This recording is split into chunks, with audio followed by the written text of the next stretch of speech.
What's up, y'all? Champ Ron, the Mind Your Business podcast, coming to you on Friday, May the 31st. We're last day of the month of May.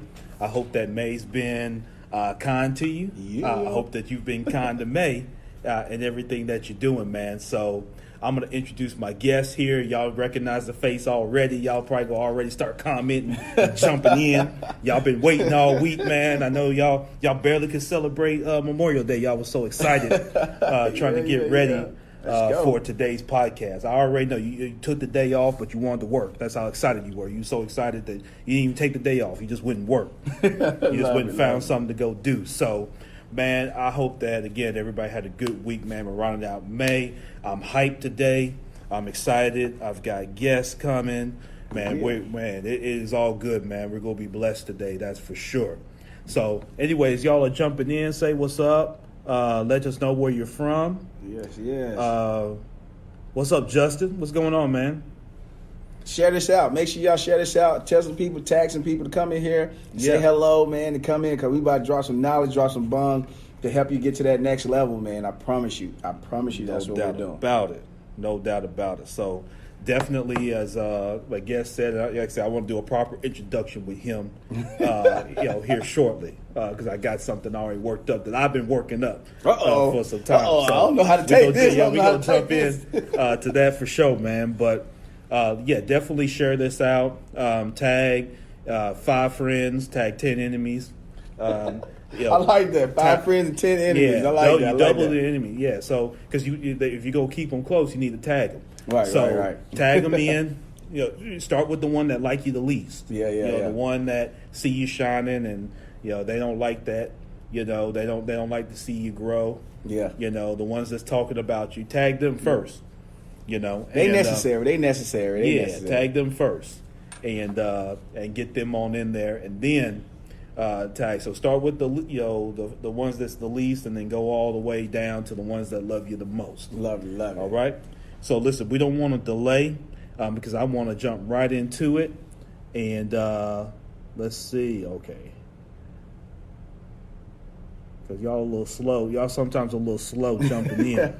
But we see you guys. We see you guys coming in. See. So we'll see you as you come in. But I'm going to go ahead because I got to get through the intro piece, and then I want to get to our guest. Let me get him a little bit more centered right there. And so let's do it.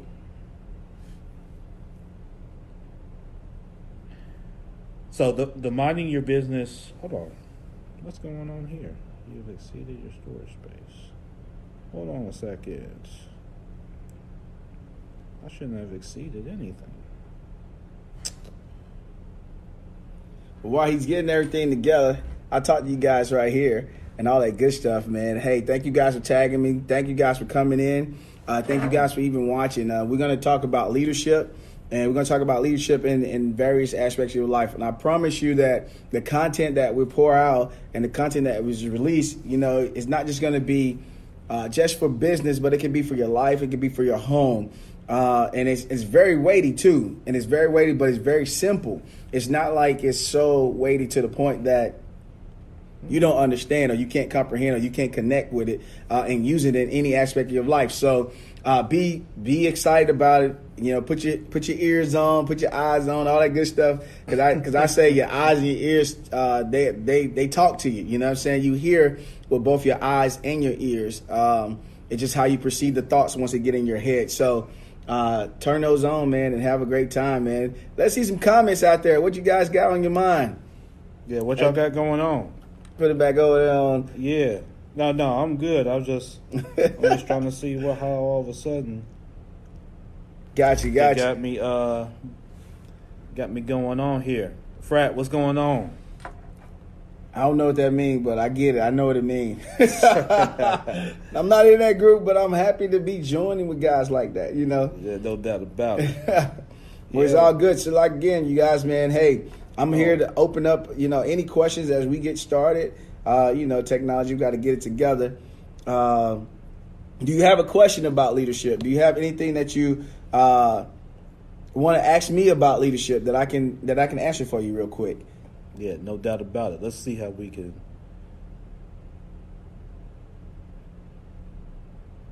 Yeah, it's still okay.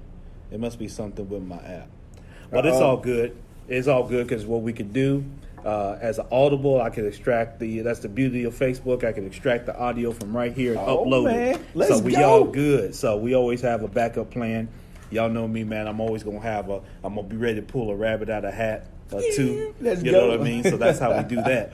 So let's go ahead and jump in. This episode won't necessarily have all the intro music and everything like that, but it's all good. I can always add it in. Eagleston, what's going on, my brother? What's going on, Chris? What's up? Angel, how you doing? What's going on, What's Mr. going Johnson? on? So, again, the Minding Your Business podcast. This is episode number 96 Woo! of the Minding Your Business podcast, man. We're moving right along today. Yeah. We're trying to make this thing happen. We got the Binge podcast network, as we're always brought by great friend and business partner Dominic Lawson of Owls LLC, and the Startup Life podcast. You got to make sure you check that out. Every day that you get a chance to check that out. Check out all the lineup that's on the Binge Podcast Network. That's www.onabinge.com. You can check out everybody. Let's Be Real, Nothing But Buckets, the Racially Motivated Podcast. Yeah. Just Blurting. Check them all out. Matter of fact, Nothing But Buckets. I know they got something coming up after the game 1 of the NBA Finals. So I know they got that cooked it up. So let's not talk about that. Everything that's going down in Jurassic Park. And, Drake bringing back light-skinned brothers and all that kind of thing going on, man. So I know they go jump to it. But anyway, again, thank y'all so much for joining on today, May the 31st, man. I'm excited. I'm ready for June, man. May has been phenomenal to me. I've had ups, I've had downs like all of us, but man, we're going to continue the pursuit of joy. Love it. We're going to continue the pursuit of joy. Love Brittany, it. what's going on? Z-Bos, what's going on? Thank y'all for joining. Listen, I don't want to delay too long because I do have a special guest in the building that I want to make sure that we properly introduce. This is a brother. This is someone that I have great and dear respect for his grind and his tenacity around doing business. Last year, you remember on the show, we had a friend transition in the business world, and personally and professionally, of Mr. Jason Daniels of Titans LLC, Titans Electrical. And I matter of fact, I was having a tough day in May. I was actually walking down Poplar. I went to one of the stores, and I was walking back, and I saw a Titans Electrical truck pull up at the light right in front of Clark Tower.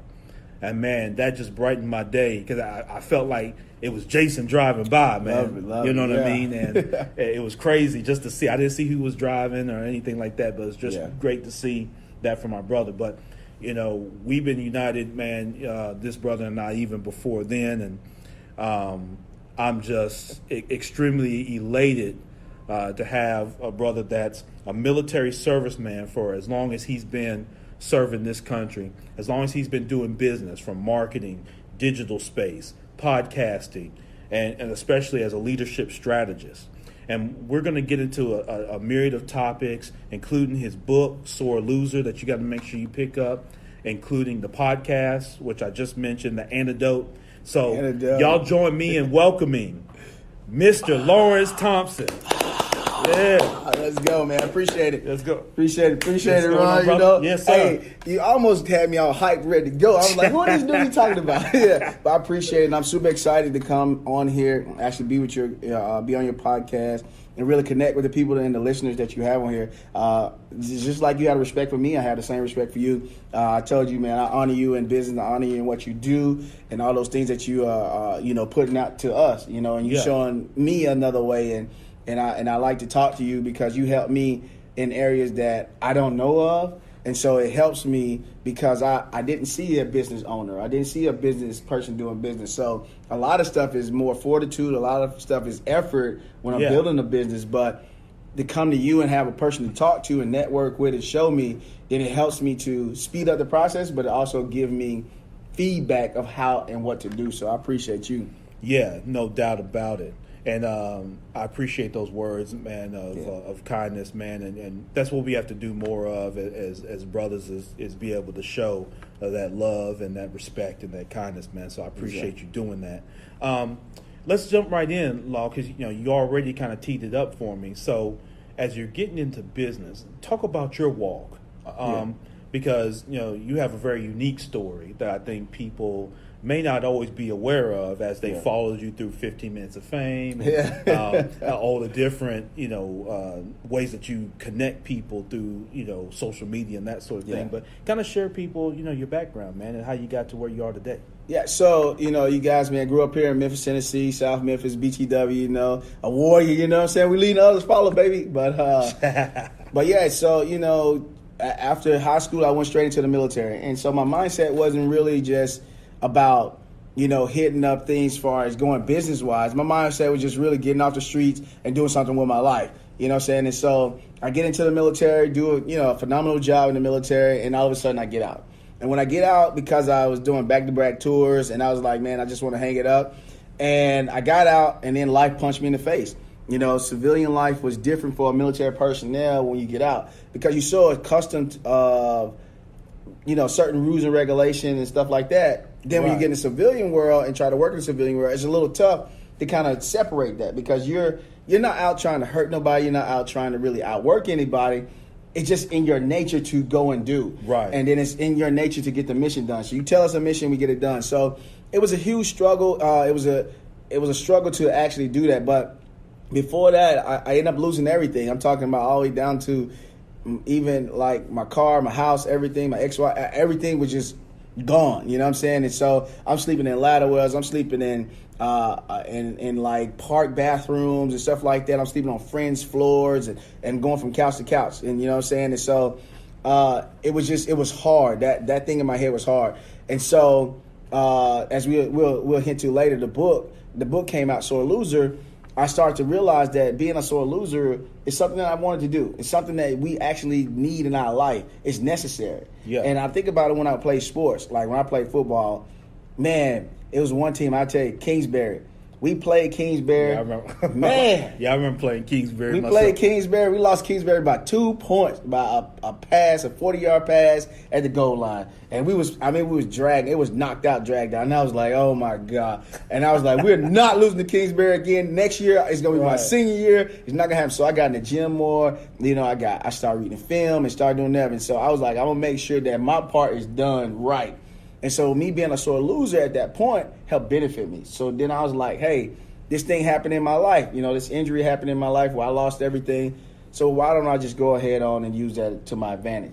As I started using it to my advantage, I started getting around people who were business owners at a golf course and stuff like that. And then I started to say, man, business, I work well when I'm by myself but for people.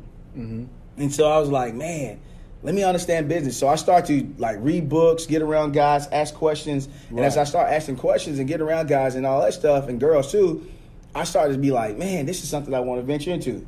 But I had no point of reference. Oh. I had no point of reference. I had no feedback. So I was just jumping in feet first. So my mindset was try everything, and then hopefully one day you'll hit something and it'll work out. You know what I'm saying? Go. So talk about, man, so that's a really dark period. Yeah. And I always like to ask business owners about this. Take us through that day, your roughest day during that period. Yeah. You've lost everything. Because a lot of people, that's one of their greatest fears. Yeah. Outside of public speaking, a spouse cheating on them and, blah, blah, blah, blah, blah, all the things that people get scared and insecure about. But that's real. Yeah. When you out there and you done lost. Yeah. You mentioned the ex-wife. You mentioned, home, homes, car, everything. So you got these possessions that you've lost. Yeah. And for a lot of people, it would have been easy for you to just mail it in. Right. And just say, man, I'm a victim. Yeah. You could have been upset at the world, upset at everything else, point the finger. So what stopped you from doing that? What stopped you from just saying, man, forget all this? I'm just going to call it a life. So, be honest with you, I went through that and saying I quit. Yeah. This is over. This is my lot in life.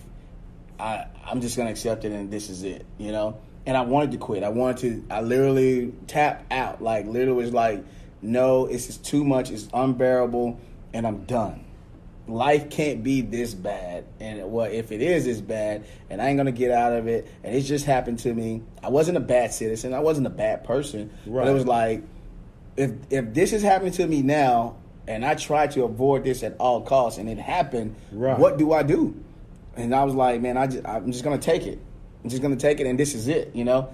And the number one thing is my faith, man. My faith really shook me to the point where it was like there's more in there. You know what I'm saying? And so me going out and I'll never forget, I was on the 15th hole at Irene Golf and Country Club. Okay. And I got on my knees and I was like, Lord, this sucks. You know? Yeah. I'm working a job. Nobody at the golf club knew that I was struggling like that. Because I took care. Nobody knew. Nobody knew because I took care of my job like I had everything together. I was at the job. I was always on time. I was always doing whatever. Nobody really paid attention why I was there super early before my job, why I took a shower there, why I would just be on the course all day. Those were the times that I can rest. Those are the times that I can get time to, be in a comfortable place. And so I was doing those different things, but I on the 15th hole, and I was like, you got to do something, man. Yeah. You got to do something, God. You got to help me, and you got to save me, really. You got to save me. And I felt a very strong impression to say, there's more, and I'll turn it around. But I'm like, I don't even see it. Yeah. And I, you wanted to turn around tomorrow, though. Right. And I was like, right. I was like, I don't even see it. But then I felt like God was like really pressing on my heart, telling me, listen, I know you're in this situation right here, right now, but there is more. And there, you have more in you. Get up, get out. I know this sucks, but there is more. And I was like, you right. This sucks. I hate it with a passion. Yeah. I hate that I have to go through this. But if you give me the heart to love what is going on, love this injury, I call it injury, love the injury that I'm going through. If you give me the heart, then I'll continue to go and get out of it and you flip it.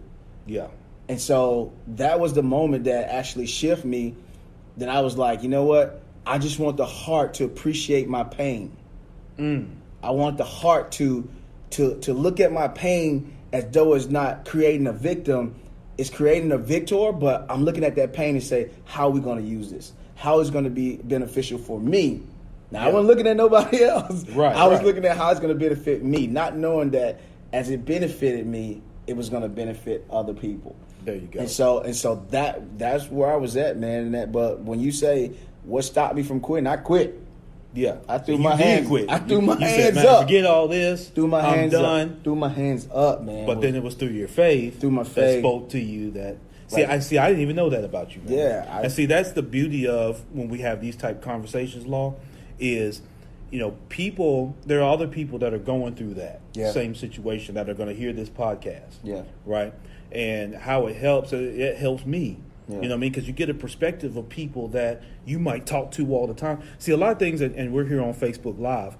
So a lot of times you see people on Facebook, and Facebook can kind of create this environment to where people mask their insecurities, and they can only show their best, whether that's real or not real. Right? They're only going to show their very best in most cases. Or if they show a lesson or a law, however they want to, do it, a lesson or a laws, however they want to say it, they're only going to show pieces of it. The pieces of it that they feel, other people will understand and relate to that and won't judge me. Because we're always looking to avoid judgment.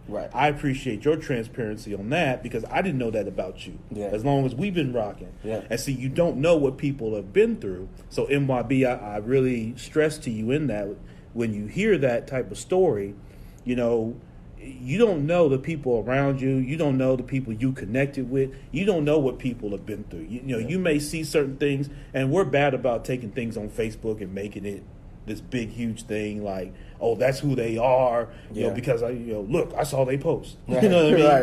Right. You know what I mean? Right. And so we don't always know the background story with people, man. So I appreciate you sharing that. My pleasure. So, Law, how did you? So you get up off the mat, man. Yeah. You know what I mean? Literally. Like literally. I mean, you at the golf course. You know what I mean? They don't know what's going on, man. This dude hanging around here all day. Right. All right. No shame, though. No shame. See, you talking about your character. Yeah. So how did you parlay that into kind of what you're doing now. Yeah. Because I think that's an interesting transition. Right. Because, it's one thing to get up off the mat. Then it's like, okay, now what do I do? Right. So what did you do? So I became a leader of my life. You know what I'm saying? A lot of times where I see where people get into those friction moments and get into those tough, moments, they don't become leaders of their life. They let life dictate to them instead of dictate to life. Right. And so I became a leader of my life. I started to say, you know what? This is not my lot. I believe what God told me, so this is what I'm going to do. I'm going to get up and I'm just going to go. I don't know where I'm going, but I know I got to go somewhere. And so I wasn't trying to figure out the A, B, C's and the E, F, G's. Right, you know what I'm saying? It was A and go. You know what I'm saying? There you go. And my thing is that on the way as I'm going, I would learn. I would get up and I would move. And so what's bringing me to today is that, a lot of times I found myself kind of going backwards a little bit, kind of like falling into shame a little bit because I didn't know some things. Yeah. And because, I can hear people say things about business or ROI. I was like, what is an ROI? And the bottom line and this, and your margins and all that stuff. So it was like, man, what is this going on? And I know I wanted to be in the space, but when I didn't know something, I would go backwards. Yeah. And so I would try to go in a shell, or I would just withdraw myself from people because I felt like, man, I didn't fit in the room. Okay. I didn't belong in the room. The room was too big for me, and I didn't fit in that room. And so I started thinking about it. I was like, Lawrence, you already been through the worst. Yeah. You already of been anybody there. In the room, probably. Yeah, you already Right. been through the worst. You already been there. You know what I'm saying? Lawrence, it's already happened to you, the worst that you could feel. And so why not just say, forget it and just go? Right. Forget it and just go. And that's what I started doing is I just started to say, you know what, forget it and go. If I didn't know about it, I was going to get around even closer. If I didn't know the terminology, I was going to find out how to get the terminology. The greatest thing we have now is our cell phone, and we go to Google. I always say, if I don't know something, I'll Google it up. And I turn around and Google it up, and then I start to like map out how I want to go and how I want to do it. And then, I got a little, people may call it pride. I call it being selfish in a good way because I have a great character with my selfishness. But I started saying, you know what? I want people to know who I am. Right. Well, business is about that. Yeah. Business is a selfish endeavor. Yeah. Because think about the very reason you get into business anyway. Right. You know what I mean? Right. It is about you in the sense of, and this is where you talk about the character of it. It's about you and how you're going to serve whatever your target market is. Right. But it starts with you. Right. Because you're the vessel that then's going to serve. So as an entrepreneur, you develop an idea that is replicable, that solves a problem repetitively in some cases, and that ultimately adds a value to the community or to, again, your target market. Right. So you're exactly right. When you say that resonates because it's like, I tell people all the time, because people try to be, this overly modest, type character. False humility. I call it false humility. Right. And you have to have, in business and entrepreneurship, you have to have a level of kind of crazy insanity. Yeah. You know what I mean? Yeah. You have to be comfortable with organized chaos. Right. You know what I mean? And you have to be comfortable with the craziness of no. Yeah. Yeah. That for the entrepreneur and the business owner, no simply is rerouted to not now. Yeah. And every no, just like in sales, gets you closer to a yes. Yes. Mm-hmm. You know what I mean? So you love to hear no. Yeah. Like in what I do, I typically got to hear no 5 to 7 times before I get a yes. Wow. So every no is great. Yeah. You know what I mean? Because that's one of them 5 to 7 that's getting me to my yes. So if I hear no 3 or 4 times in a row, it ain't no big deal. Mm-hmm. But see, for most people, they can't stomach that. Yeah, that hearing that no, and I was in that vein, Because you expect people to love it like you love it. You expect people to appreciate you putting your... Man, you like, I got the greatest idea ever. You know, I know people going to follow me. I know people going to like it. And then you believe that those who are following you, or those who are in family and friends, they see you doing something amazing and awesome, they're going to get behind you. And you know, you've been getting behind a lot of people, though. Right. Like, you've done a lot for other people, and people seeing you do a lot for them, and you expect that same thing coming back. Then when they say, nah, you like, hold up. And it does something to you, right? You know, and it shifts you. So I was in that vein where it was like, man, is entrepreneurship really for me? Mm-hmm. You know, I'm accustomed to getting paid every Friday, right? You know, I'm used to getting paid every Friday. I put the work in, and then boom, I could do that. You know, but I'm like, man, that's part of the insanity. You see what I'm saying? Because here's the thing: it's just like when you're coming from the golf course into what you're doing now. We want to get to that. But part of the crazy insanity of it is that, it's much simpler to work. And this is, in no case knocking against, work. Because, I support people in their career transition. Yeah. And so, it goes hand in hand. But you have to have that crazy, insane tenacity to go from some of the at least comforts, maybe perceived, maybe real, of working to not getting paid every Friday. Right. You know what I mean? And then, for a lot of you all that are listening to the podcast, you're on Facebook Live, you may have other mouths to feed. Right. And you may have family and things like that you got to take care of. And so that can be crazy. Right. You know what I mean? To go from, every Friday, every other Friday getting paid, having it, that fixed income of coming in from that to it fluctuating. Right. You know what I mean? But you have the distinct opportunity to grow something. Right. Organically from yourself. Right. And so they all go hand in hand, but for you to make that decision and you coming from the bottom of where you were, like you described, that's the awesome piece, man. But again, people don't always know that. That's why I'm glad that you're willing to share that story. So, Law, how did you get into leadership? Obviously, you've got your military service background. Mm-hmm. You've got everything that you've been through, right? So why leadership? The value of leadership is that what I've learned in my life and what I've learned even with people that I've led in the military. You gotta understand, in the military, we teaching people to run into danger and believe that we coming home good. Right. Run into a bullet, right? But you're gonna get home okay. Right. The same way I took you over, I'm taking you back. And so you have a team of people that's believing in your word. They're hanging everything on their word. Their whole life is hanging on your word. Their whole life is hanging on you making the right decisions at the right time with the right moments. And you went through every process and that you need to help them get to be effective in what they're doing.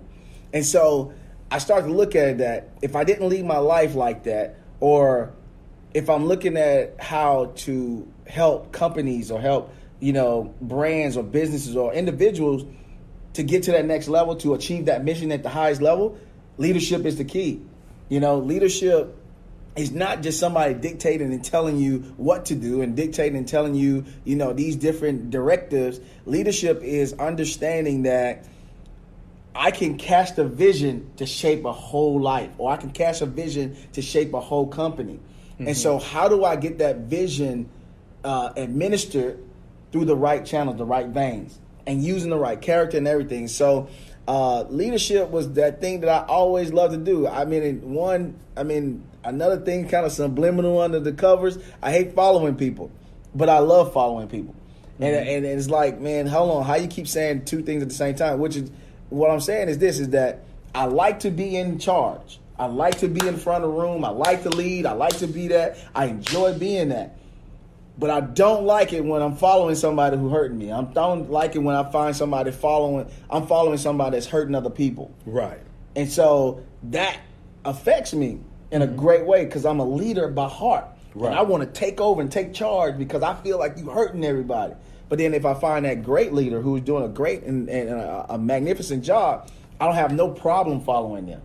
You see what I'm saying? So I love following, but I hate following at the same time. You know what I'm saying? And so with leadership, what But branch me into that, I had to discover what is that thing that makes me who I am.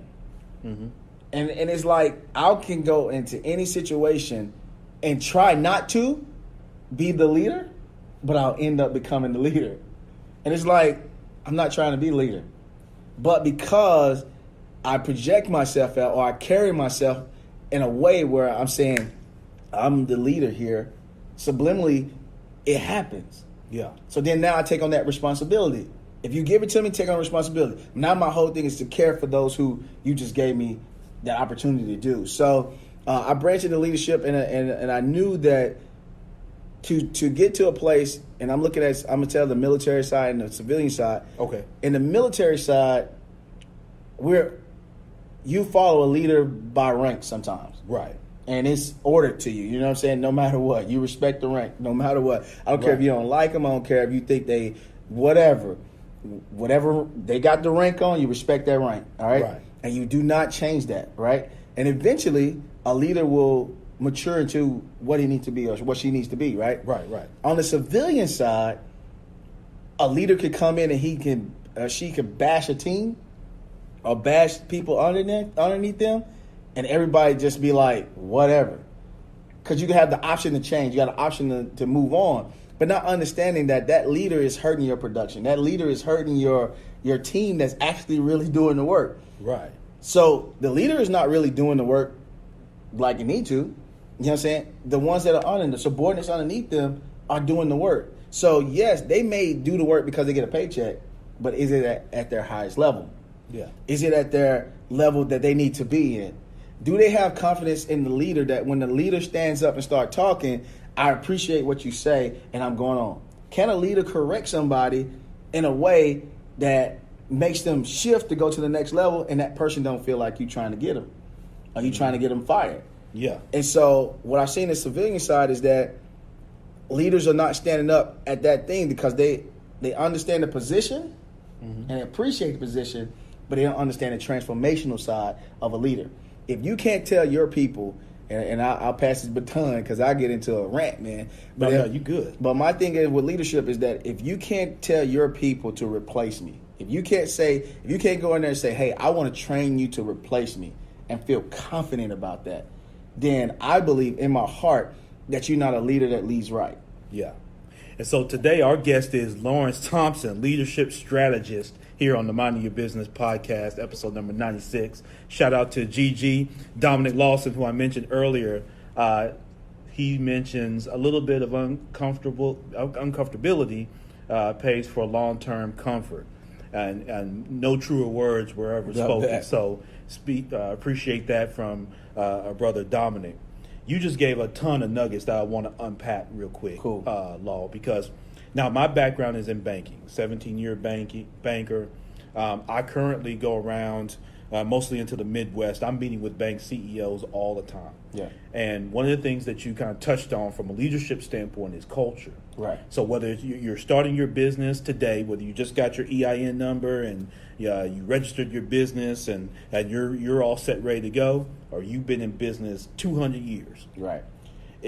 Leadership in terms of the organization sets the tone. Right. You see that in sports, you see that in business, like you say in the military. Yeah. And you can lead from position, like you mentioned. Right. The military is rank based. Right. Right. It's not necessarily accomplishment based per se. Although you have to get accomplishment, I imagine, to get the rank. Right. But your ability to inspire people is not based on your rank. Right. No. Some people try to do that in business. Yeah. They try to. So you've probably had this working jobs. I've had it in the past working jobs where you had leaders that use position, use intimidation and fear. I was once over a retail team in banking. So one of my retail responsibilities, I had 10 branches, 96 employees, of which 4 were direct reports. I had 2 directors, administrative person, another person that handled reporting and things of that nature. And so I would have people that respected me because of my position. Yeah. I was Mr. Brooks. Yeah. And I could tell people 1,000 times I'm Ron. Right. Mr. Brooks is my dad. If you say Mr. Brooks, I'm looking around my shoulder, looking for my dad. Right. You know, I'm not Mr. Brooks, I'm Ron. But still, you know, they respect you out of that title position. Mm-hmm. But what I had to learn, you know, what I had to learn to do, and over the course of my career was leadership was about your ability to inspire. Yeah. You know, so leaders say, and I've heard this quote before, I don't know who said it, you know, let's go. Right. They don't just say go. Right. You know, that's what you were talking about earlier. Right. They say let's go. And they inspire the culture. Right. And one of the things that you do look for in leadership is how do you replicate yourself and how do you ultimately replace yourself? Right. And most people lack that intestinal fortitude or the character. Mm-hmm. In some cases, they just don't know, but they may lack the security to be able to do that. Yeah. But that's ultimately when you start a business. You start a business with the end game in mind. Right. You know, like Avengers Endgame. You start with the end game. Right. At what point are you gonna snap your fingers? right. With that gauntlet on. Right.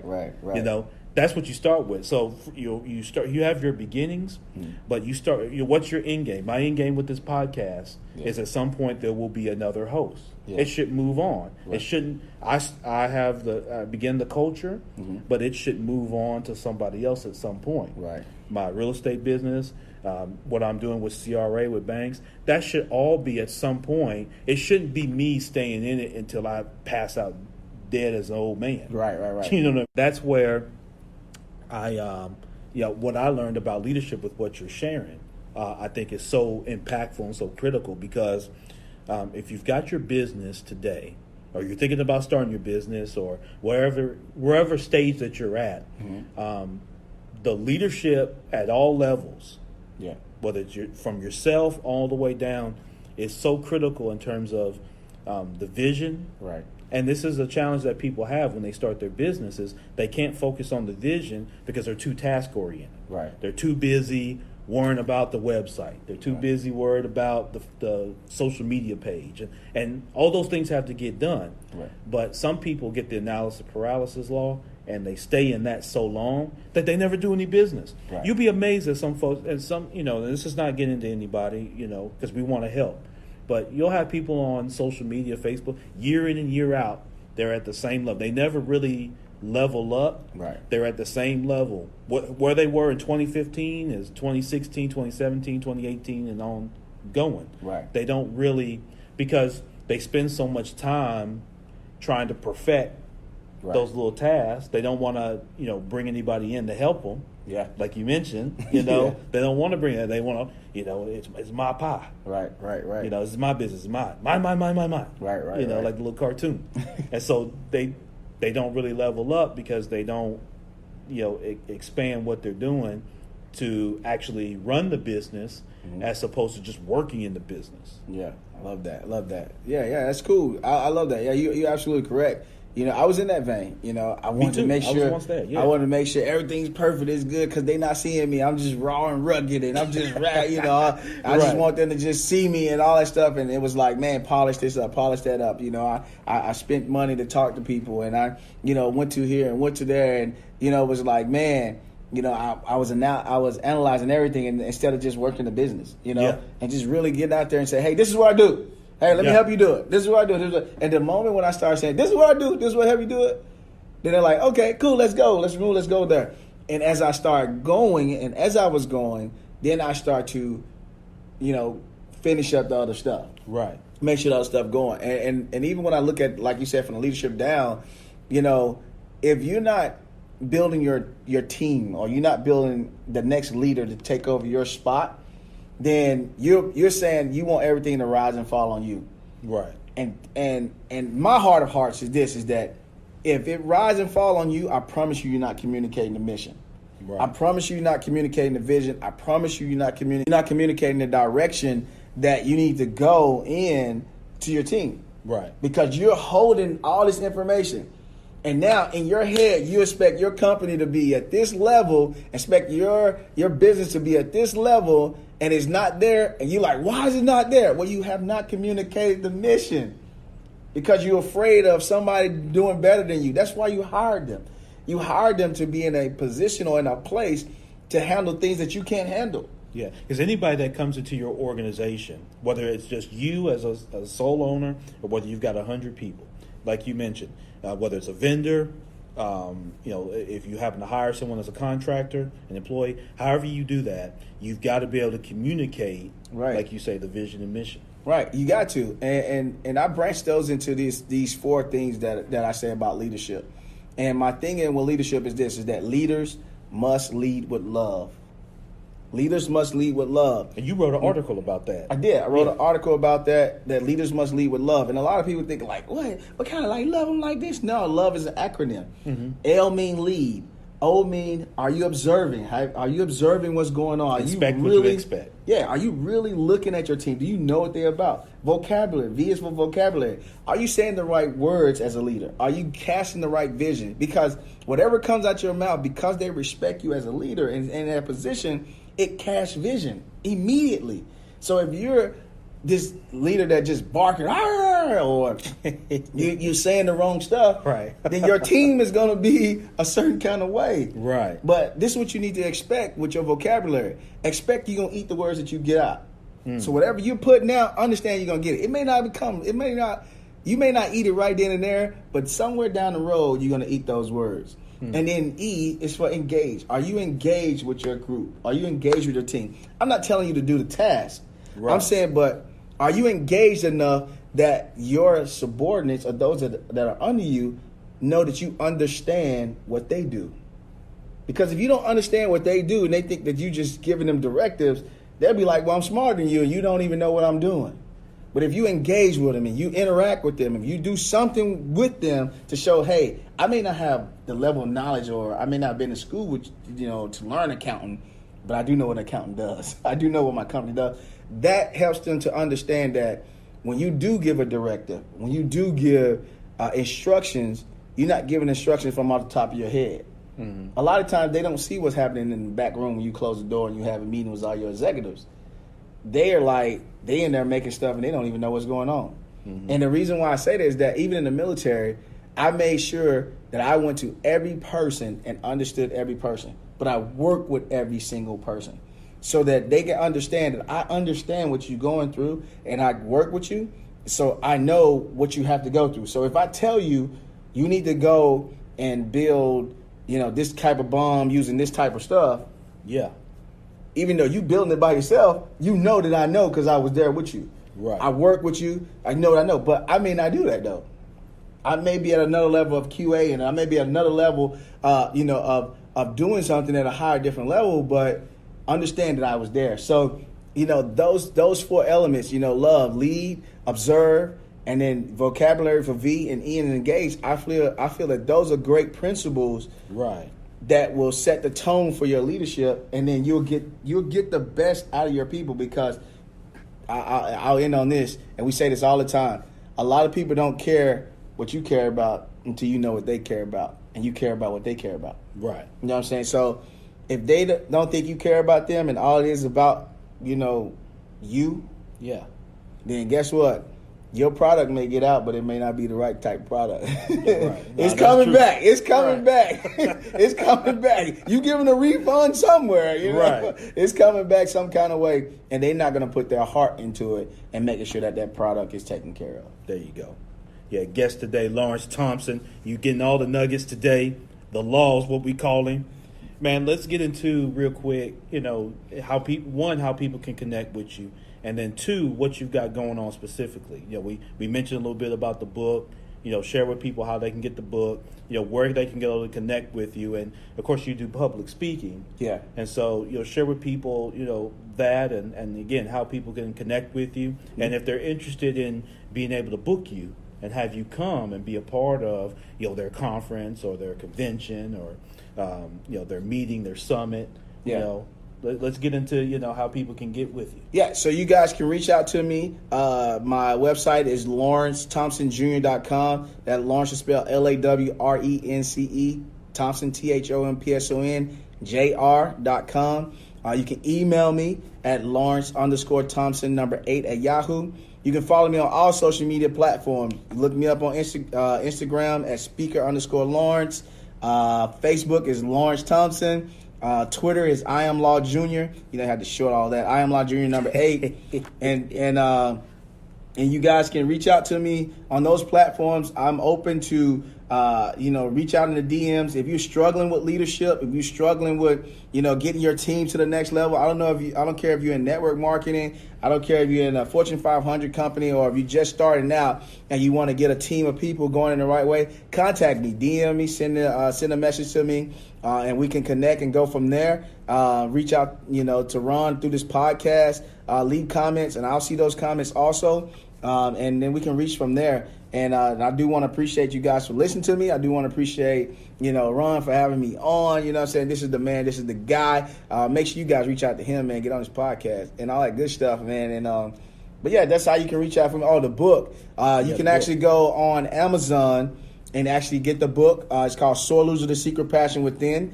That's the book that we just did the book signing on and everything. And that gives you a little glimpse of the story that I said at the beginning, and give you how I came out of it being a sore loser. And I talked to you about some tips and tricks on there, but having the right character being a sore loser, not having the wrong character. Because I believe with the wrong character being a sore loser, you're going to hurt somebody. You're going to injure somebody. So do that podcast. You can find the podcast on Spreaker, The Antidote with the Law. And you can tap into that, man. I promise you, I'm hyped and going crazy on that bad boy. So it's super hyped. So I appreciate it. That's a lot, but that's where I'm at. No doubt about it. So Law, as we wrap up, and man, thank you again. Thank you. One for your advocacy, another for your service to this country, and another for your service in the business community and what you've done for a lot of people. Because there's a lot of things. Law's kind of one of those guys that does a lot of things that don't always show on the scoreboard. Yeah. So it's kind of like but you need it to win. Right. And for those of y'all that have played sports, you know exactly what I'm talking about. Where every team has the guy or the girl that does some things. They get baskets and things like that, but they do some things that that are winning plays. Yeah. Some guys or girls are they may have a ton of talent, but they don't make winning plays. Yeah. Y'all see that, in the NBA Finals with some guys. You see that throughout the season. You'll see it in the WNBA. Doesn't matter, guy or girl. Some people, have talent, but they don't make winning plays. Right. And then some people, even when the talent is balanced, but they're always making winning plays. Mm-hmm. They set that hard screen. They hit open shots. They're boxing out and rebounding. They're taking care of the ball. They make the easy pass. Yeah. You know what I mean? And so that's not always a sexy thing. That's not going to get you always the big contracts, not always going to get you the notoriety, but it's winning plays. And Law's one of those guys that has demonstrated, over time of making winning plays, man. So I appreciate you taking time out of your busy schedule to join us here on the Minding Your Business podcast. You definitely won't be a stranger because we got to have you back to talk about new things that you got going on. Because I know you always have things brewing, and you got bread in the oven about to come out all the time, man. So listen, brother, thank you so much. And one last thing I want you to part with is, what are one or two best practices? We always like to talk about best practices that you could take on this podcast and look to implement. So, what's one, two, maybe even three things that you'd like to share with somebody that, may be struggling, they're trying to find their footing, their place. They may have taken, some tough heat, or they may have been injured. They may be injured right now listening to this podcast. Yeah. Tears flowing. That they got no more tears to cry. Yeah. You know what I mean? I understand. And they're out there. People done left them, walked away, talked about them. They got the tire marks from the bus on their back. You know what I mean? Yeah. We know how that is. So, what are one or two things, Law, that you would share that could, pour into somebody? All right, appreciate that. The first thing I would say is choose you. Like, literally choose you. And I'm talking about, when I say choose you, that even if you say I choose me and tears start coming down your face, you know that you're having a struggle or you're having a little issue about choosing you. Yeah. Because understand this, that when you choose you, you are enough. You have enough inside you. You have enough fortitude inside you. You have enough energy inside you to make things happen where you at. And I get it. It may seem like you've been punched in the face. It seems like life is hitting you every which way, and you like, when is it going to end? Are you even asking like, when they going to call my name? Are you asking like, when is my moment? When is my time? When is it happening? And that's you looking out there. You're saying, when is this going to happen? Because you're looking out there and you're not looking in here. Yeah. Make it happen inside here. Make it happen inside here. So you are the choice. Choose you, like literally choose you. When you make a decision when it comes to going and doing, events or going to, hang out with people at a barbecue, whatever, understand you got to choose you even in that. And saying, hey, do I really need to go there? Or do I really need to do this? Or do I really need to choose that? Is it beneficial to me to get out of what I need to get out of? And the last thing I want to say this is that I'm going to ride off my faith right on this is that I hold this in my back pocket all the time. I live this. I walk it out. I try to repeat it to myself as many times as possible. And you can look at James 2. It talks about faith, man. Listen, not faith as though saying faith is like Christianity and all that stuff. I'm talking about faith where it says, I'll show you what I do by my faith. You know what I'm saying? He say like one dude to say, I got faith and does nothing. Then another dude say, I'll do to show you that my faith is. And so what I want you to do is that prove to us that you believe in what you believe in. That's the faith I'm talking about. Prove to us that you believe it and then walk it out. I mean, you may not have all the answers. You may not have all the choices. You may not have everything that is there, but just walk it out and just do it and prove to us and even to yourself that you believe in what you believe in. Because if you believe in what you believe in, and I'm going to land this plane here. If you believe in what you believe in, you'll walk like you believe it. And that's true faith. That's the real faith. If you showing what you do, it may not come overnight. You know what I'm saying? You got the $1,000, the 6-figure contract. It may not happen at that point. It's okay. But I want to see you do stuff. Because once you start doing, you telling me that you believe in what you believe in. And so those are the two things that I will leave you, Drew. Yeah. The doors of the Minding Your Business podcast church are open. Plastic collection plate. Yeah. Will you come? While the blood or the Kool-Aid or whatever's running through your veins is still, while the Kool-Aid's cool in your veins or the blood's warm in your veins. Will you come? Right. We're going to have an usher coming around down your timeline. Get your Cash App together. Right. What's your Cash App, Law? It is Law. I don't even remember, man. It's what? Law Junior 8, I think. Yeah, find them on your Cash App. Just pull them up or inbox. Yeah, you know. And we're gonna have the collection plate going around. Nothing that jingles. Only stuff that folds. Only that folds. Look here, man. Yeah. Listen, thank you again, brother. Appreciate thank you it, so man. much, Appreciate man. I it. really appreciate it. Yes, sir. Best wishes.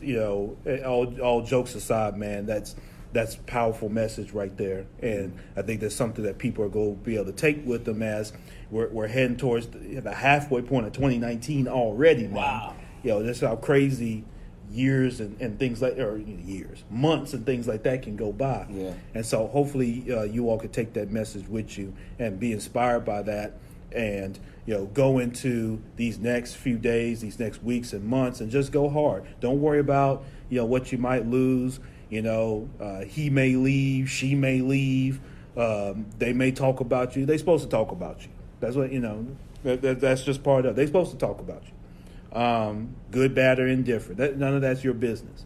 You have your vision. You set out your goal. You had your vision boards in, December and 1st of January and all that kind of thing. Now it's time to go execute. The law can help you execute.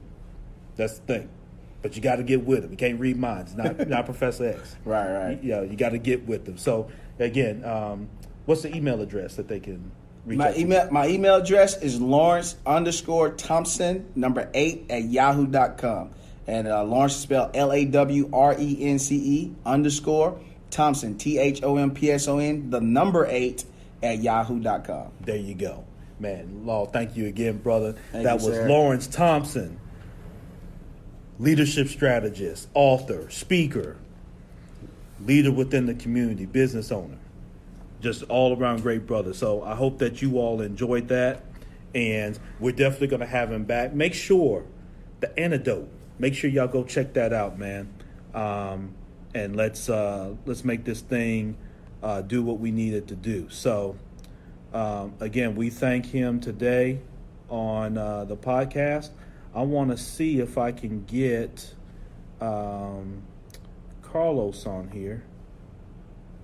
I'm sending an invite to you, Carlos. So I want Carlos Ochoa to be able to join us here on the Minding Your Business podcast. So I just sent him a request. Hopefully he was on standby, and he'll be ready to go. But again, man, leadership is so important. I don't want to be redundant with that. But, Law told you, it's important to what you do. Leadership of yourself is where it begins. And so when he says choose you, you've got to begin. And many of you, you're the sole owner, you're the sole person of your business. You've got to be, again, training yourself on the leadership, because one of the toughest people to lead is go be yourself. And I learned that early on. No matter the personalities of other people and things like that, the toughest person for me to be able to lead was Ron, because I'm as close to him as you can get, just like with yourself. And so, man, it goes a long way. So let's see. Can I get...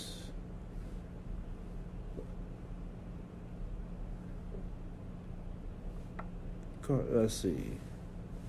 I'm waiting on Carlos, if you're out there, man.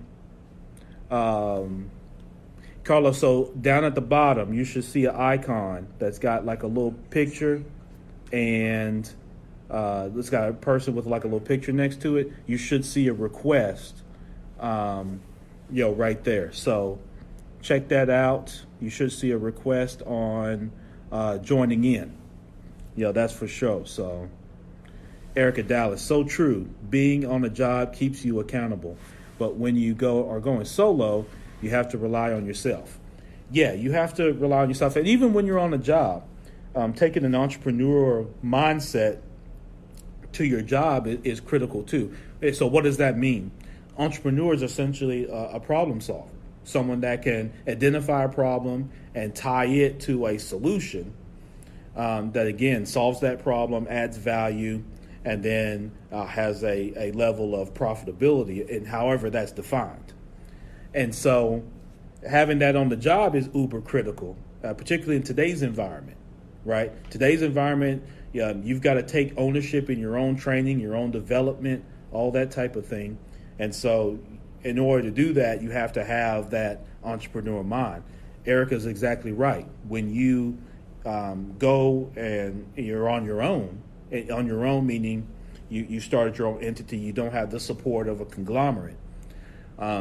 You really have to be in tune with your leadership development, and you've got to be in tune with the vision side of your business, right? You've got to understand the vision. If you don't understand the vision, it's going to be difficult for you to really grow and prosper that business. It just is. Because you've got to be able to have the vision. So, confidence certainly plays a role. Erica mentioned that.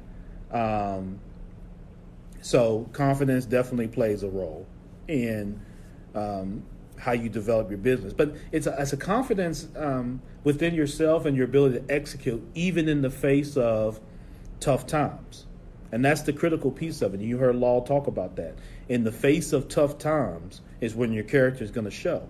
And so you have to be able to keep confidence even amongst your insecurities. And we all have them, right? But you don't run from your insecurities, right? You have them and you acknowledge them, right? You acknowledge the insecurity. You acknowledge that I have a fear of something or I'm scared of something. When people get on and they try to act like they've got no insecurities and things like that, you just lying.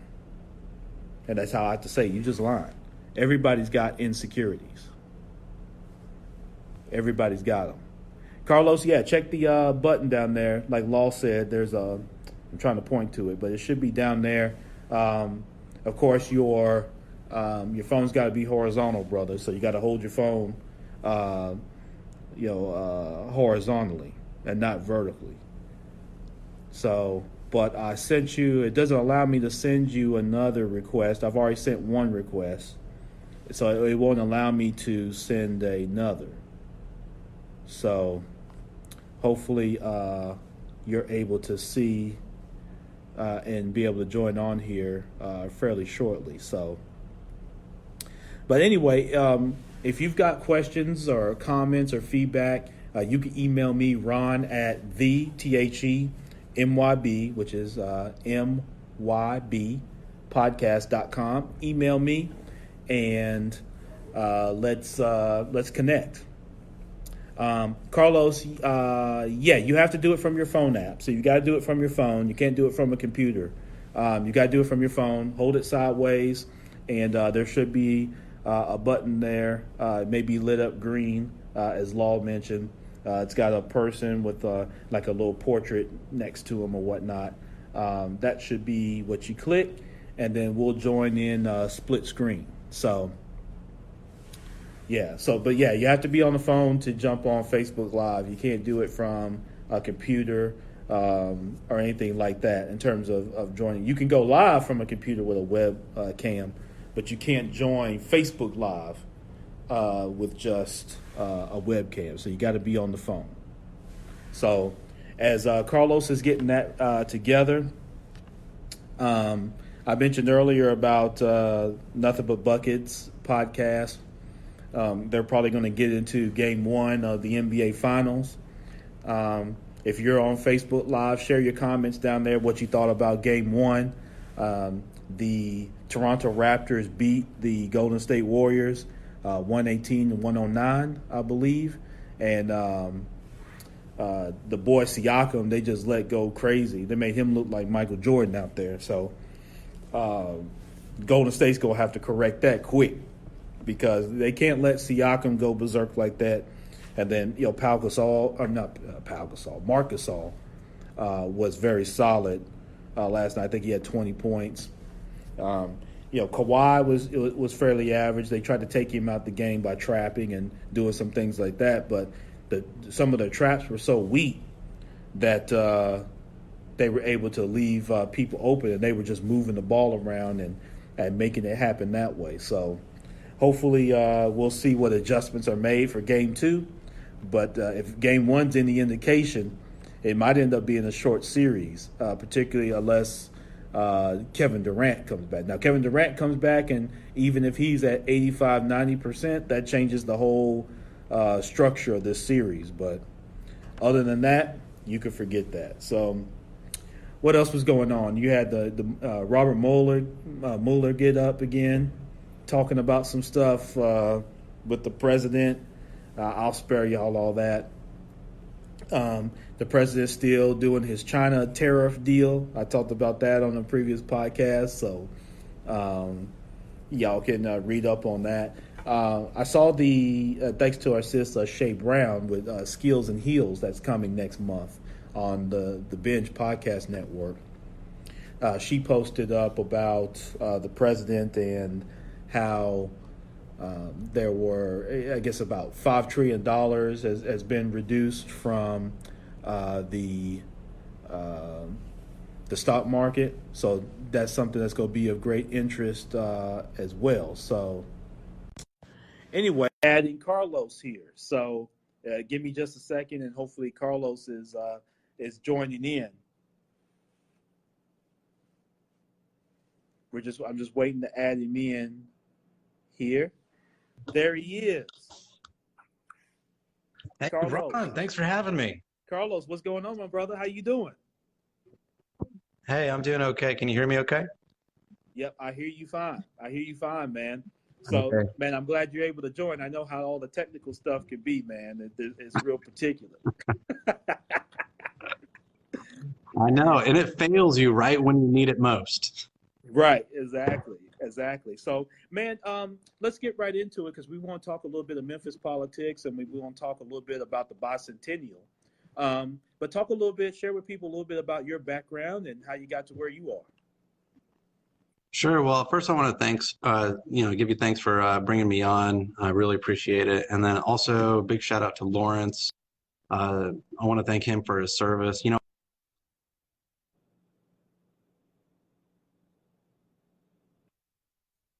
and my father served. He did 2 tours in Iraq. So I know it's a huge sacrifice for a family and for the country. So if Lawrence is listening, thank you, Lawrence, for your service. So my background, I've been in Memphis since about 2015. So, you know, I consider myself Olympian now. You know? I work for an organization called Choice Tennessee. And last year, you and your viewers might remember there was this big referendum. The city council tried to repeal runoff voting, also known as ranked choice voting. You know, they put these 2 referendum questions on the ballot, and they were both defeated.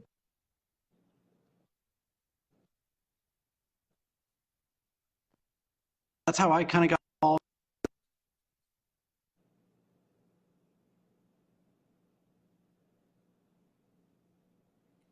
Carlos, you still there? I think you're a little choppy on your signal.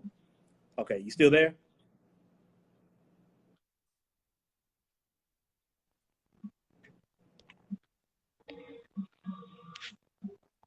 Can you? Okay, I think that's a little better. There you go. Yeah, so you good? Okay, here, let's try this. Yeah. Okay, so sorry about that. Yeah, so I work for an organization called Ranked Choice Tennessee, and we're basically trying to hold our elected officials accountable for implementing ranked choice voting in our municipal elections. Okay, yeah, definitely. So you said you've been here since 2015. You got Ranked Choice Tennessee, Yeah. And so those 2 referendums that you mentioned, what were those? In case people don't remember. Yeah, so those 2 referendums, they were designed to repeal an electoral reform that Memphis had actually voted on in 2008. So Memphis voters, they voted to implement this electoral reform that was designed to bring more people into the political process by allowing people to instantly participate in runoff elections. Right. So, you know, if for those who are watching, if you vote in Memphis for municipal elections, specifically for the city council races, you know that if you vote in a general election for a city council member, and the city council member, none of the candidates receive 50% of the vote, they automatically go to a runoff election 6 weeks later. Okay, right. Okay. Right. But the problem is that for a lot of people in Memphis, they've just got problems getting back to the ballot box. Yeah. So, you know, I was looking at some of the data, and in some of the city council districts in 2015, there was a drop-off rate of about 90%. Yeah, that's very true. Yeah, right. And so that means that out of 100 people who participated in the general election, only 10 came back to vote in the runoff. And so, you know, Memphis voters, they decided, well, that's not a very equitable way to hold elections. So let's just modify it slightly to allow people to rank their top 3 choices in order of preference at the ballot box. Okay. Yeah, so that's exact. So you just kind of explained how it works, Carlos. So obviously that was well received by the general public. Yeah, how was that received by some of the politicians? Well, you know, I want to give the politicians the benefit of the doubt. Okay, I think that it's a hard job. People are always criticizing you. Right. People are always accusing you of all kinds of things. I think that there may be some slight misunderstanding of the way that ranked choice voting works. Okay. And so, I mean, let me ask you a question. Do you believe that our democracy functions best when more people participate? I do. Yes, I do. I think that most of your viewers would also subscribe to that idea. Yes. You know, having more people participate in the electoral process is a good thing. So I was looking at the data from 2015 from the city council races, both the general and the runoffs. And so I believe in the general election, there was something like 100,000 people who voted in that election. Now, for the city council races, there were about 45,000 people who did not show up for the runoff election. Yeah. 45,000 people who did not participate in steering the future of our collective government. Wow. So, you know, when some of the elected officials talk about ranked choice voting is some sort of plot to undermine democracy, I don't really buy it. Because what we've got going on now is, you know, we've got this value that we believe that more people participating in the electoral process is a good thing. Mm-hmm. On the other hand, we have a current voting system that excludes 45,000 people every runoff election cycle. Yeah. And so we can either change our values or we can change the way that we vote. True. And so Memphis decided that we were going to change the way that we voted back in 2008, but elected officials and appointed officials have been dragging their feet, not wanting to implement this. And so, you know, myself and a couple other of my colleagues, we formed this organization so that we could hold our elected officials accountable to implement ranked choice voting, just like Memphis had voted on in 2008. Yeah, definitely. And so obviously this comes into play, Carlos, for the upcoming election here, October 3rd. Is that correct? That is correct, yeah. So the whole thing started back in 2017, I believe, when Linda Phillips, who is the Shelby County Election Commission coordinator, she said that her predecessor was wrong when he said that the voting machines in Shelby County could not tabulate ranked choice elections. Wow. So Linda Phillips says, well, our machines actually can manage these elections, and they're going to in the 2019 city council races. Okay. City council heard that this was happening, and they said, oh, hold on a second. We don't like this.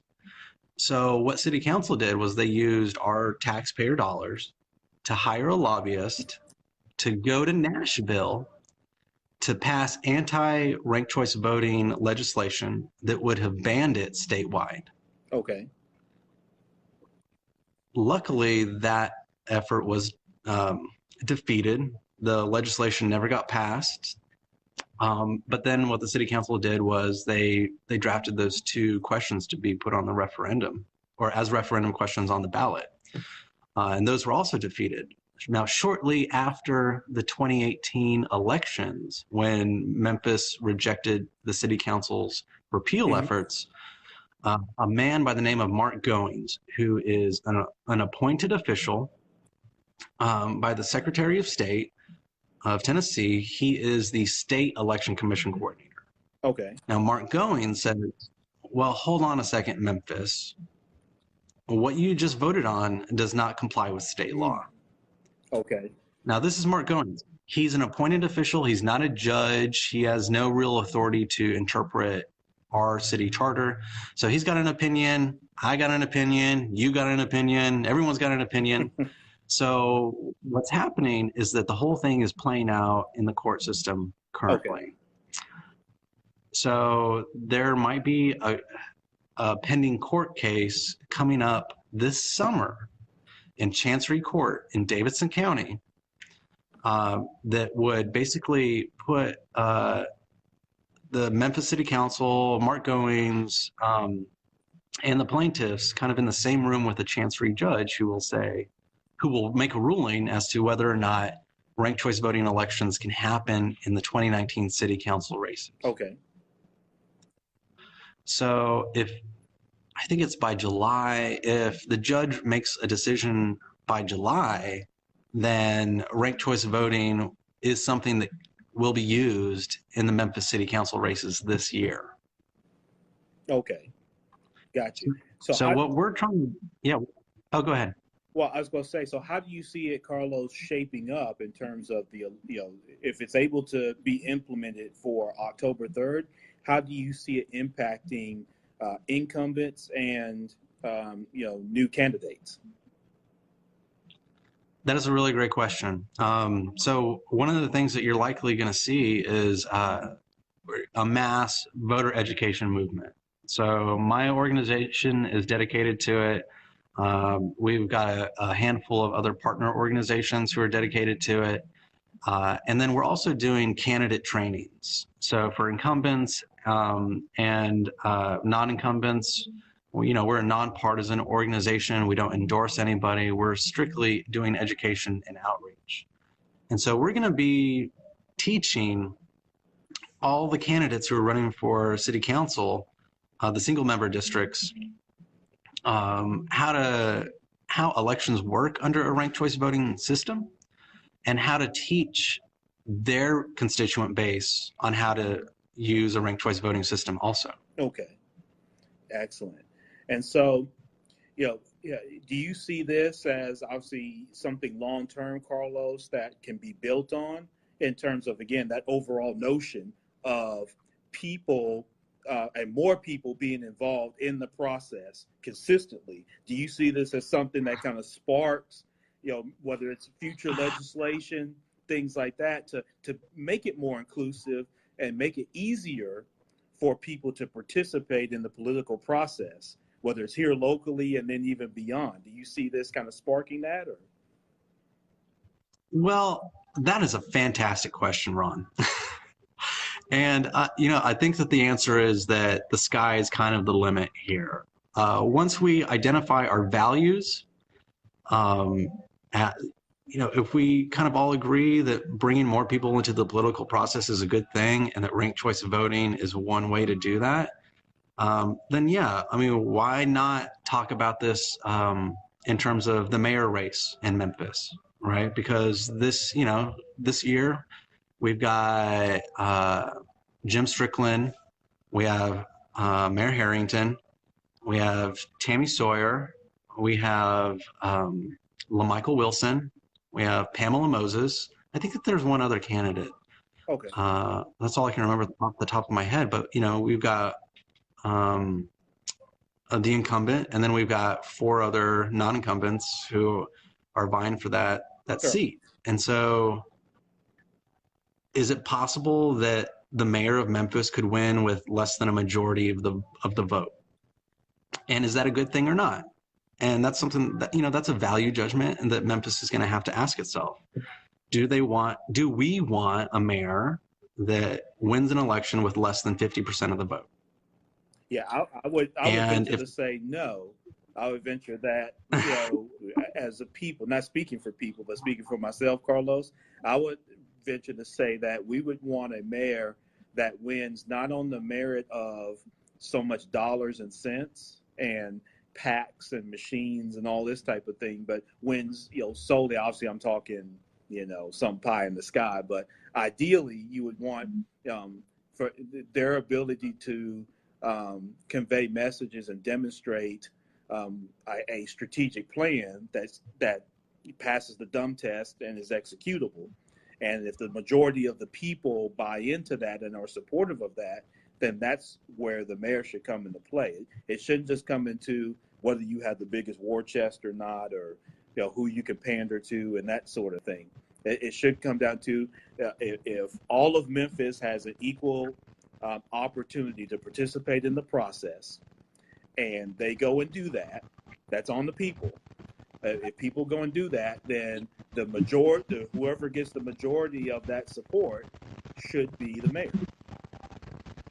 or in any election. Yeah, I totally agree. Yeah, and ranked choice voting is one way to do that.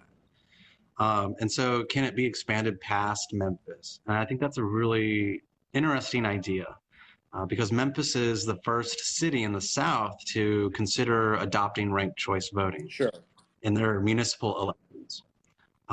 Now, if it works here in Memphis, then there's no reason why it can't work in Alabama, that it can't work in Georgia, that it can't work in Florida, any of these other neighboring southern states.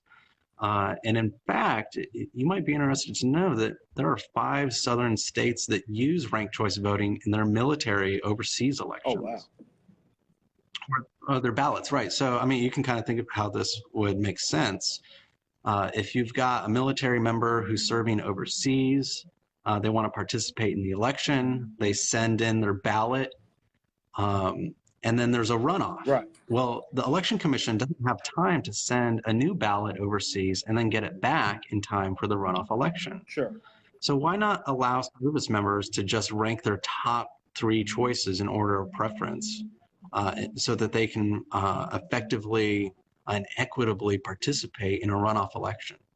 And so what's good for the military voters are probably also good for citizen voters too. I mean, we're not citizens, but the rest of us. So is it possible that some of these other southern states could also adopt something like this? I think it's totally possible, but it also kind of, I don't want to say it totally depends on what happens in Memphis, but people are watching us. People are watching what's happening here.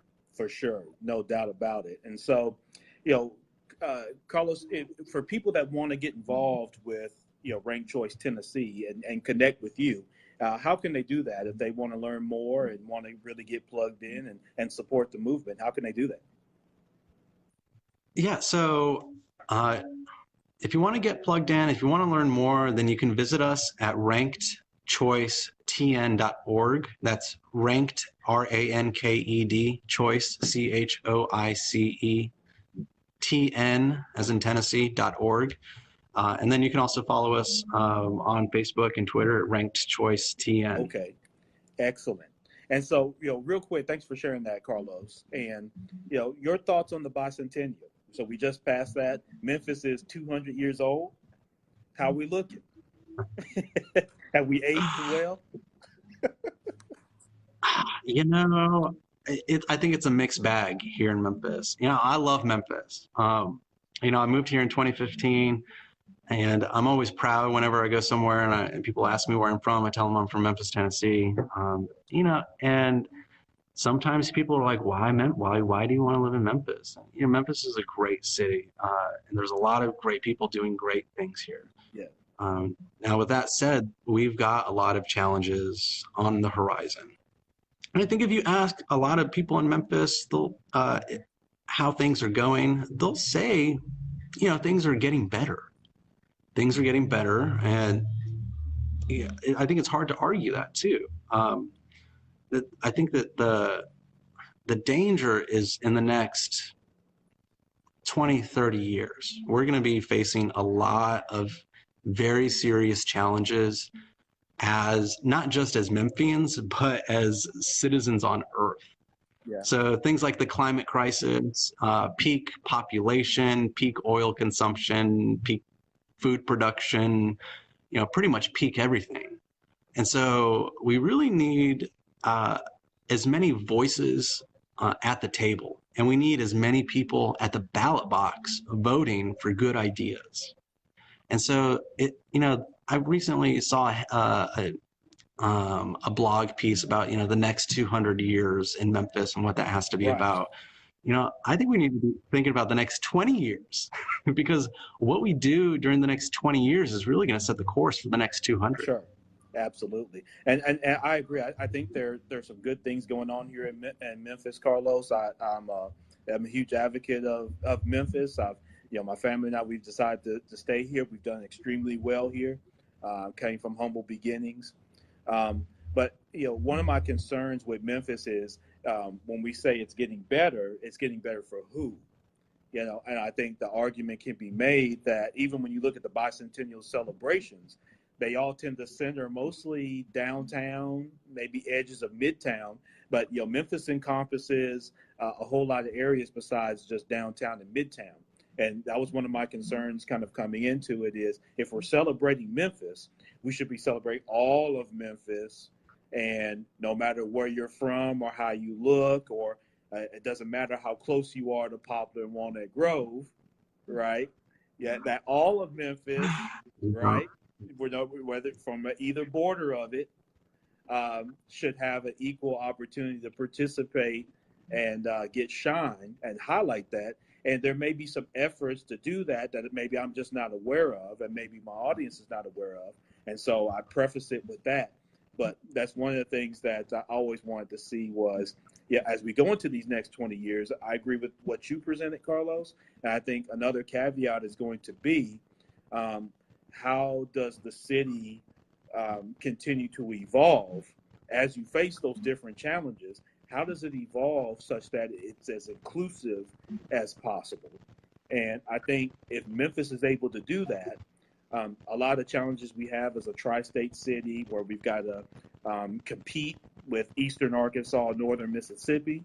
That's something Nashville doesn't have. That's something Atlanta doesn't have. That's something Dallas doesn't have, is they don't have a bordering state with a bunch of land and money to burn, that you got to compete with. They're fairly landlocked. They have their other challenges, of course.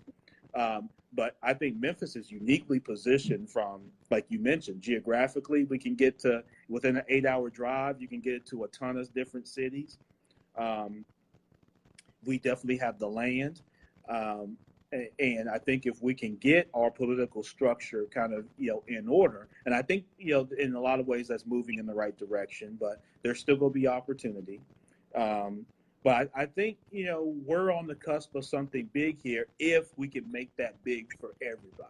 And I love what you said in terms of with Ranked Choice Tennessee and how you want to, make the political process open and equitable for everybody. And if we can do that across our city, to where it doesn't matter if you're down on Front Street, it doesn't matter if you're on South Parkway, it doesn't matter if you're on Winchester, it doesn't matter if you're on Austin P, it doesn't matter if you're on Kansas Street, it doesn't matter if you're on Kirby Parkway, it doesn't matter if you're on Byhalia Road, that you have an equitable opportunity here in this city.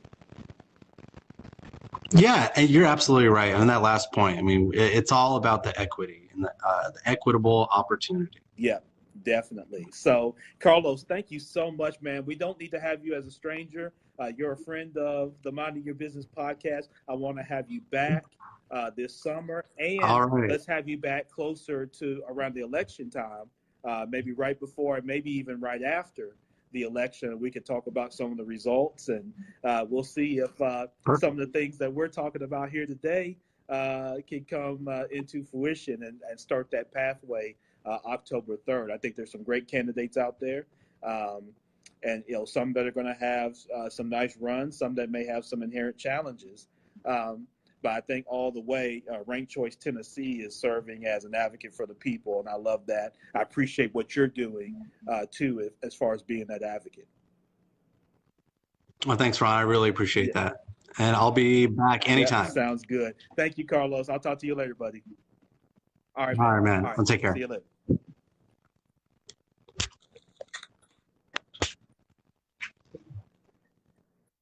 All right, so that was Carlos Ochoa with Ranked Choice Tennessee.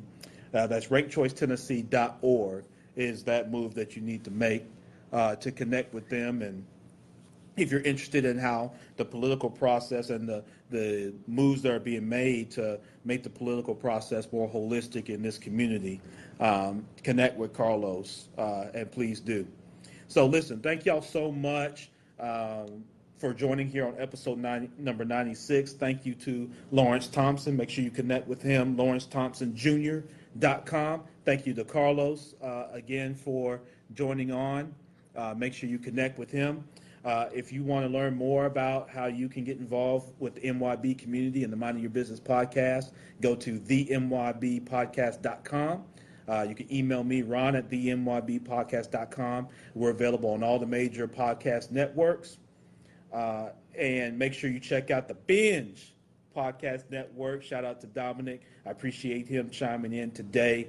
Business partner with the Binge podcast network. That is onabinge.com to be able to check that out. Listen, I'm your host, Champ Ron. Enjoy the rest of your Friday. We got June coming up. Happy birthday to my lady, Kim. Her birthday's on tomorrow. I'm going to be spending a little bit of time in South Dakota next week on business, working with banks up there and how they invest in low to moderate income communities. So wish me the best there. I wish you the best as you start out your June. It's summertime, y'all. It's hot. It's going to be a hot summer. Hope it's going to be the same for your business, organization, or your upcoming event. Entrepreneurship, real estate, trending news. There's no business like minding your own. Champ Ron.